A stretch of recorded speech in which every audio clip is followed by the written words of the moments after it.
You walk into a reptile expo. Walls are lined with glowing glass tanks. People huddled around tables. In the middle of it all, someone casually says, "Yeah, that one right there? That snake's worth $20,000. You laugh, thinking, it's gotta be a joke. But it's not. That snake is real. The price is real. And that's not even the rarest one.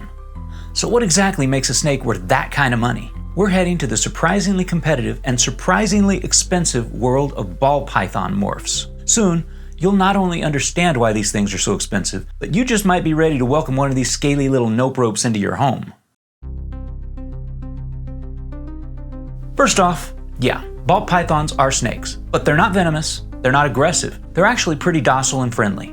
And yeah, people absolutely keep them as pets. In fact, they're one of the most popular pet snakes in the world. Ball pythons come from West and Central Africa, where they live in warm, grassy areas and do very snaky things, like curling up in tight spaces, hunting at night, occasionally making humans say, "Ah, hell no," and run the other direction. But the reason they're so popular in captivity? They're small, they're calm, and they usually get along pretty well with people. They're called ball pythons because when they get nervous, they curl into tight little balls, hiding their heads inside their coils, like a snake version of playing possum. In the wild, ball pythons are pretty basic looking. Brown, black, maybe a little bit of gold. But once people started breeding them in captivity, something really amazing happened. We started seeing oranges, bright whites, deep purples, spots, stripes, swirls. These colors and patterns and variations are called morphs. A morph is a genetic mutation. Some happen naturally in the wild and get discovered by chance, but others are the result of intentional breeding, pairing two snakes with certain traits to see what the babies look like. As of now, there are over 4,000 morphs that have been identified and named. Some of them are subtle. Others look like the snake was designed by a comic book artist going through a midlife crisis. Let's get into the genetics, because this isn't just a color wheel, it's a puzzle. Every trait a snake has is controlled by genes, and those genes come in pairs, one from the mom, one from the dad. There are dominant genes, which always show up if they're present. If you've got a gene for stripes and is dominant, your snake's gonna have racing stripes. Then there are recessive genes. These are a little bit sneakier.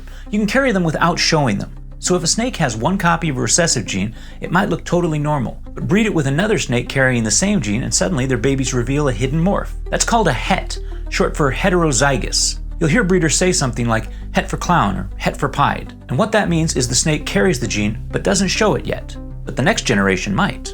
Codominant or independent dominant genes are sort of in between. If a snake has one copy, you get a certain look. But if it has two copies, you get a more intense or completely different version called a super. For example, a single orange dream is pretty, but a super orange dream, that snake's practically glowing. Breeders love codominant genes because you can see what you're working with right away and you can build powerful combos faster. So imagine you're a breeder. You're not just picking two snakes that look nice. You're thinking in layers. You're planning 5 years ahead.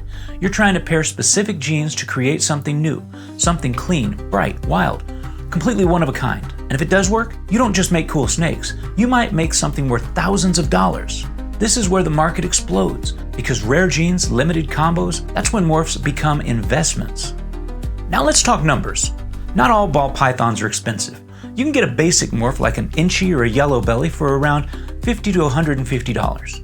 But when you start stacking genes, pairing a codominant with a recessive, adding a super form, throwing in a rare trait, that's when the price jumps. Some combinations go for $1,000, $2,000, even $6,000 or more. And yeah, we're still talking about snakes.